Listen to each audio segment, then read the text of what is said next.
Welcome to the Executive Outlook. On this episode of the Executive Outlook, we are joined by Julia, founder and CEO of Data for Real, a globally recognized data and AI leader with more than 25 years of experience driving complex transformation inside some of the world's largest financial institutions, including the Citibank, Voya Financials, and many more. She helps CEO, CDOs, and CTOs turn AI, data, and digital investments into real business value. Her work focuses on moving organizations beyond strategy, documents, and technology hype towards practical roadmaps, disciplined execution, and measurable business outcome. Welcome, Julia, to the Executive Outlook. Thank you for having me. So let's begin from the starting. How did your journey begin in data, and what kept you motivated for so long into this field? So I got into data mostly by accident. I was a programmer. I started my career as a programmer at Bloomberg Financial. And they were back then hiring tons of people. And there were two people who joined the team. And they assigned one person to do mostly UI work. And they assigned one person, happened to be me, to do the data integrity work. And so that was the job. And then fast forward 10 years later, I was working on the trading floor. I was helping traders get the most up-to-date information, just supporting traders from technology perspective. And then I wanted to move into management. And again, two positions were open. One of them was a team supporting trading floor, building applications that traders would use. And the other one was a data team. And I really wanted the first job more so than the second. But I got the second one. I didn't get the first one. And so I ended up managing a team of developers that were on creating data assets, the databases that were used by multiple teams in Freddie Mac. And then it turned out that A, I'm good at it, and B, that I actually enjoy it. So that's how I ended up in data. And actually fairly recently had a conversation with a guy who didn't give me that's, the job I wanted. And like, it's all your fault that I'm still in data. And he's like, yeah, it turned out well. So why did I stick with it for so long? I mean, I've done many different things and many different types of data. And a lot of it, it's not that I focused on building the best possible data warehouse. It was always how do you make best use of data and technology. So it wasn't about the data per se. It was enabling business. And it's always been that way. And the second one, the things changing. It's not as if it's the same than when I started. When I started, we just got into relational databases, and that opened up the whole set of new capabilities for the business. And, now with AI, it's a completely different ball game in some respects. In some respects, it's the same one. But again, the job is changing all the time, and I always have to learn something new and figure new ways out, and that keeps me very interested. So, you have experience of more than 25 years into this field. So, how has been the trend changed, right? From starting till right now, what is happening? Has there been changes over the tools, technology, the way of working into data? So, can you share your experience over there? Well, so technology changed enormously. Now, the amount of capabilities we have now is incomparable to what we had when I started. So as I said, when I started, it was still a relational database at just the beginning. And we still had huge concerns around how much volume we can handle, the performance. It was all very much based limited of what you could do. And the tooling of, again, what you can do with data, that's when just the BI tools, business intelligence tools came up. One of the projects we did, we actually wrote business intelligence system because there wasn't one on the market at the time. So technology changes have been enormous since then. Again, we can do a lot more with data now, and we can bring it to bear to much more complex problems. And we have a lot fewer limitations in terms of sizes, the whole big data, Hadoop revolution, right? When you stop worrying about how much data you have, which is a plus and a minus. Because you can have tons of data and not all of it is useful, and figuring out what's what. Sometimes, that's the whole data management discipline. So, but it's not just technology, it's also data management discipline. I did not know about or didn't hear the notion of master data management till slightly before the financial crisis. It was just not a thing. I was doing data for years and we talked about ETL and moving data and data warehousing and business intelligence and reporting. We didn't talk about entity resolution, making data really useful. And that was a huge thing after the financial crisis. And of course, now we have AI, which opens up huge possibilities, but also creates a lot more opportunities for misuse as well. So, with arrival of AI, what do you think now it has become easy to understand the data, or is it moving more towards the, as you mentioned, that we have to be careful for misusing the data? Right Yeah. now, what are you seeing as a present situation? Is it more towards a positive side or a negative side on it? You know, in my experience in all of the over 25 years, there is no technology invention that's completely positive or completely negative. I can come up with a few, but in the technology space or enterprise data space or enterprise technology space, it's mostly there's some pluses, there are always some minuses. With AI, again, it's a capability that gives companies and people an ability to do things that previously were much, much harder. And we all enjoy that. We all enjoy chatbots and and just the speed that it brings into our day-to-day lives, or most of it.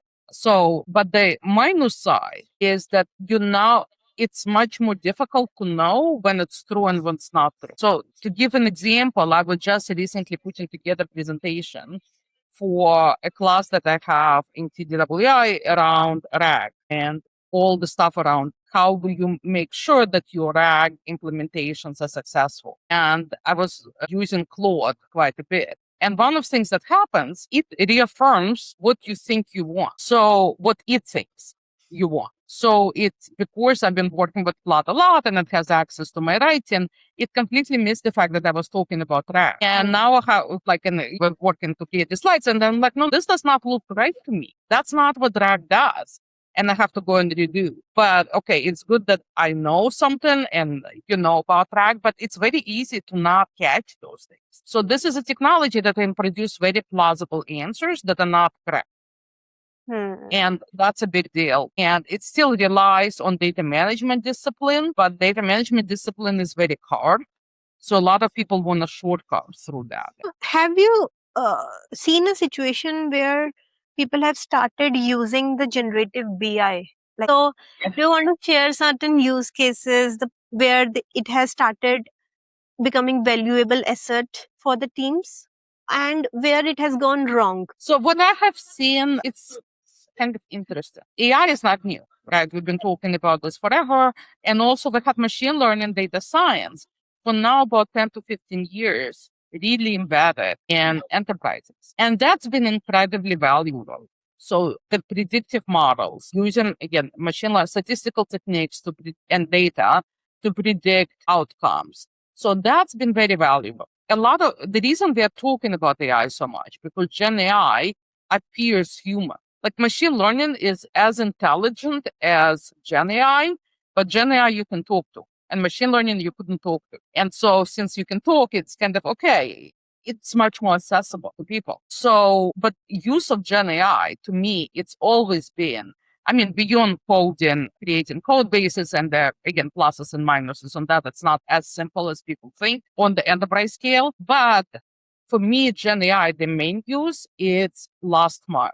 And what I mean by last mile, so let me give you an example of something we have done before Gen AI, which is help salespeople with highly targeted list of prospects that they can reach out day after day. And it's a machine learning model. It uses internal, external CRM data to bring together that type of intelligence to salespeople.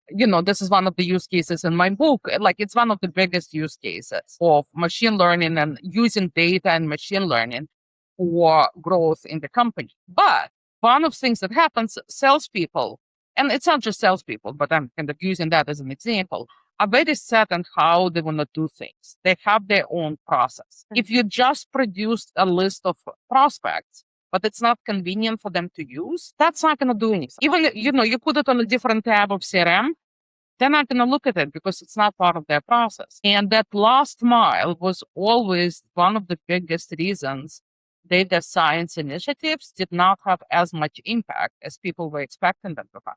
So what Gen AI gives you is that last mile.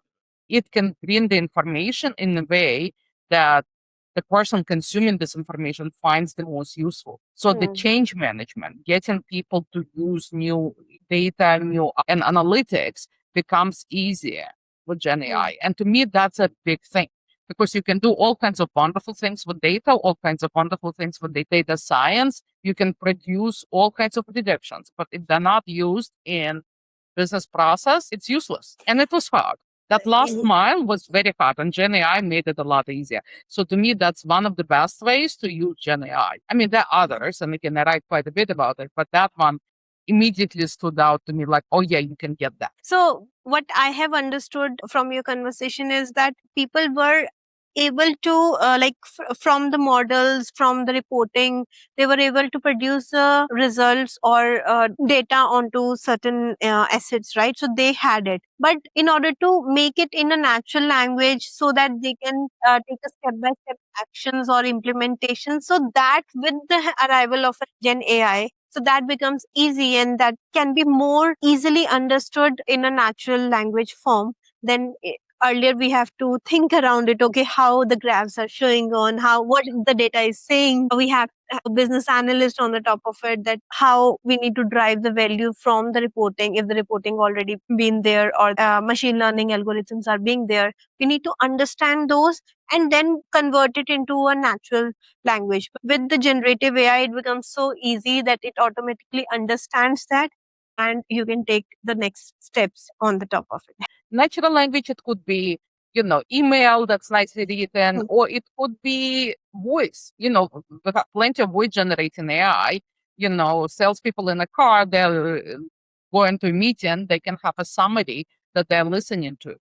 We used to produce, this is one of things, nothing to do with AI at all, with machine learning, produce, cross sell. So if you're going to a client, you want to see what other business they're doing, maybe with other parts of the company, and either just be aware, leverage, know what's going on. So again, if you produce it as a report, people may or may not read it. If you make it really easy, so you can have Gen AI just read it to you. Right, you're in the car, you press the button, and if I'm in New York, so you don't really aren't in the car, but you're listening on your phone, and it can just talk to you. Like, you're going to see this person, and they have other part of the company, they're dealing with it. That's their footprint for the other product. Here is the latest interaction. Here is what you can talk about. And here is, notes from CRM or notes from a meeting. And by the way, they have 2 kids and they're playing soccer. So you can use that as an opening. So you have been into a data space and you normally talk to a lot of people, CEOs, CTOs, and other professionals, right? So what has been the biggest challenge for them in terms of data when they come to you and ask for your help? So one of the biggest challenges I usually address, so it depends who's asking, but a lot of it is there's so many things we can do with data. What should we start with? And that's the biggest challenge. Or sometimes it's a challenge. Here is what we want to achieve. How can we use all the data that we have and all the mass that we have created over the years? And that's many companies. So it's not any one company. Usually, as companies grow, unless they're really mindful around how they manage their data, there is going to be a mess. And so how do we make sense out of it and achieve our goals? So that's one set of problems that I see very often. We have all of this, and now we have magic of AI. How do we move the business forward? The second part is we have invested, hundreds of thousands, millions, depending on size of the company, in our data infrastructure. We have a database, we have a data lake, we have ETL, we have reports, but we're not seeing any results. So we're not seeing any top line, we're not seeing any bottom, we're not seeing much efficiency either. What are we doing wrong? What should we be doing instead? So that's another set of problems. So I honestly like the first one more because that's you're kind of starting from scratch and you can build it well and figure out what capabilities are the most important for this specific companies to achieve its goals. When they already invested, that it's not just investment in technology, it's investment in mindset and it's investment in process. So you have a lot of, often in addition to potential technology changes, you have a resistance of the humans. And it's a lot easier to change technology to change human, change somebody's mind, especially if they're used to doing things certain way. So, but this is the second part that I see very often. I look like, okay, you need to tie what you have to business outcomes. Let's go back to what are your plans? What are your outcomes you're looking for company? And let's see what capabilities you already have because you've built a lot, and let's see where the gaps are so you can get your outcomes. And then, you work through, okay, this is a small gap and you get this, and then it's a bigger gap and it's a bigger gap and so on.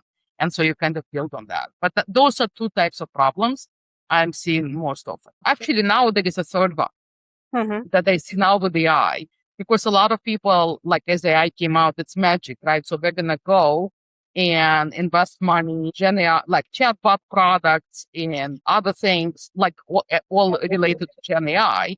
And then, okay, it's been a year. People are happy playing with it, or people who are happy to use it, they're playing with it, but we're not seeing the outcomes. And also now we want to take all those pilots to production. And now we don't but they need to access our production data. And data is not right. So that's also one of the favorite things I like working on. So, but you advise them that, okay, you have spent so much time and efforts on the initiatives, and then how do you suggest them the initiatives needs to access to the production data, right? Yeah. So it can have it, but we need to have a regulated things, governance in place. So what do you suggest them how to take it? So my first step is always on, let's talk about what you're trying to achieve as a company. Let's take data AI out of it. Let's talk about your business strategy. What is the business strategy? What are you trying to do? And I have frameworks. And again, I have a book, From Data to Dollars, that talks a lot about my frameworks of how I approach it. And I use them in my work. And that's like, I created it because I was using my work, and then I wrote the book. So I work first, like, what's your business strategy? Like, what specific things you want to achieve this year, next year, in 5 years, where do you want to be? And it could be, customer retention, or increasing number of customers. So it could be product innovation. There could be a lot of strategies that touch on customer, on product, on margin improvement, on risk management. And then you tie what I do with them. I tie their goals to the capabilities they need on data and AI to achieve those goals. And then, okay, here is what you have, and here is what. So it sounds like fairly simple when I talk about it. It's like 5 to 10 steps. But there is a lot of work and thinking about how do you lay it out, and also what are the right things to do at the right time. Of course, because again, in data, you can do so many things. So what do you do first? What do you do second? And how do you get the most value is always a question. Do you want to share certain use cases where you have utilized data and it has been a success for the organization, for the business to achieve their goals? A great case study. And that happens very often. Another one is on retention. So how do you retain the customers? How do you predict churn? How do you know who are your best customers? And how do you predict churn? And how do you prevent churn? There is a lot of use cases, and all of it is tied to the notion of customer lifetime value. So figuring that out, and then a lot of it plays on the retention, a lot of it plays on cross sell as well, because you want to increase customer value. So there is that piece. Another really big piece is on product innovation and monetization of the data that you already have.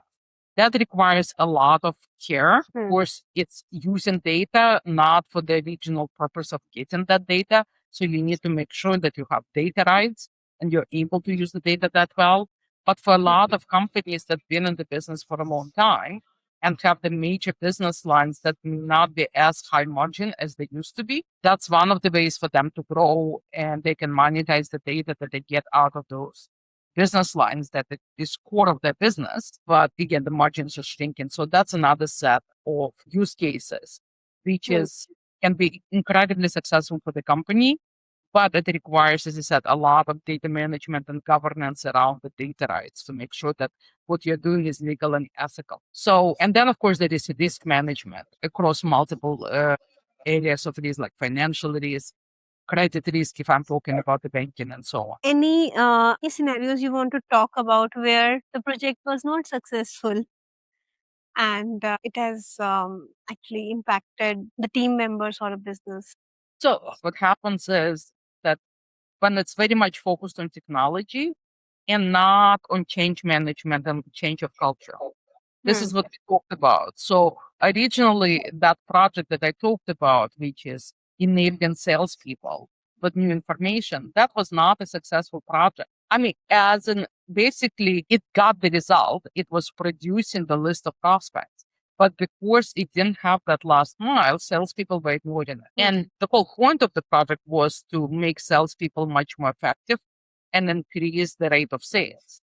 But salespeople, it just there was not enough change management and change in the culture and behavior and process for salespeople that were not using it. That's why Hmm. when Gen AI came along, I was like, that's the missing piece. It's missing technology piece, but it's what it's doing. It's creating the ability to make change management much easier. Hmm. Just change of the business process, change of the culture. So that's one of the examples. The other example, again, when all of the reasons projects like that are not successful are very rarely technology. It's almost always culture of the company. It's lack of change management, lack of thinking of how that will impact the business process and talking to the people who are part of it. It's kind of giving them saying, now you have to do this way. I'm like, well, that's not going to work for me, but we already developed the system. So not getting people involved in time, all of that. So that's the major reasons I've seen projects not being successful. And it's quite often when I get brought in, like fix our technology. I'm like, it's not your technology. You don't have a problem with technology. Great. Okay. So the last thing is I want to ask that if anyone is building the strategy for their businesses with data in the new world of AI, so how they should start it, what advice do you want to give them, and Mhm. how they execute those strategy? Yeah. My main advice is don't think of data strategy or AI strategy for that matter as a separate strategy from the business. So to my mind, there is no such thing just standalone AI strategy. It's if business needs to have a strategy for the business, what it is as a business it's trying to achieve. And then it's building data and AI strategy to support that those goals. If people start thinking of AI strategy, okay, but as a standalone strategy, it's not going to work. Hmm. Of course, it's not going to be tied to results. It's not going to be clear whether it's successful or not. I've seen a lot of failures around trying to do something with AI that's completely divorced from what the business is trying to do. So then the same with data. Every time I hear from somebody that, yes, we need a data strategy, we need to build a data lake. It used to be we need to build a data ware. And now it's like we need to have a data lake. I'm like, that's not a data strategy. You may need to have a data lake. You may or may not. Who knows? But the first question is, what are you trying to achieve? Hmm. So that's the biggest thing. So never separate the two. Start with what does business want to achieve and then go from there. And then a lot of other questions kind of go away. Then you don't get asked what's the ROI of building the data warehouse because your strategy is not to build data warehouse. Your strategy is to increase sales. And to increase sales, we need a data warehouse. I'm not saying that you need a data warehouse to increase sales. I'm just saying that has to be a connection. And that when you have that connection very clearly made and communicated, then people don't ask you why you're doing this and what's the ROI. So it should be aligned towards the business side of it. Yes. Technology, data, AI is just a part of it in order to fulfill it. One of the plugins or one of the only components in order to achieve the strategy for the business. The Absolutely. main is the business focus strategy that we should Yeah. create. Yes. Those are capabilities to make business succeed. Hmm. Technology, cloud, AI, data, all of those are capabilities that help business succeed. But you Right. need to have a really clear vision around how business going to succeed. So, what do you think that how can we make the business strategy also? Like, do you help businesses to do that, or they come up with a strategy and then you tell them how to achieve it? So, where does your part you play the most? I play part like I work with the business and I help them articulate it. Like, I have a strategy for my business. Like, I can't come into the company and say, here is what your business strategy ought to be. But I work with the business and I help them articulate. And I said that I have the frameworks that actually became there in my book. So they're published. It's like, let's take it one at a time. Like, who are your customers? What are your challenges around the customers? How are you planning to grow the customer base? What are your plans to retain the customers? What are your plans around your products or your services? If it's a supply chain, like if it's CPG type company, what are the challenges you have around your supply chain and so on? It's a guided conversation, but the strategy of the business cannot really come from consultants. And I know the management consulting companies, and that's what they sell. And I have been part of the enterprises long enough where I have seen those strategies, and sometimes they work and sometimes they don't. Because again, when you have somebody externally saying, here is what your strategy ought to be, very often that just doesn't work. It's your business. Let's go through the structured exercise to figure out, articulate your business strategy, and then go to capability. Thank you so much for your advice, for your wisdoms, for explaining that why business strategies is so important and where the technology plug in order to achieve that. Really good conversation. I enjoyed a lot. Thank you so much for sharing that. Thank you for having me. I enjoyed our conversation. Yeah, thank you.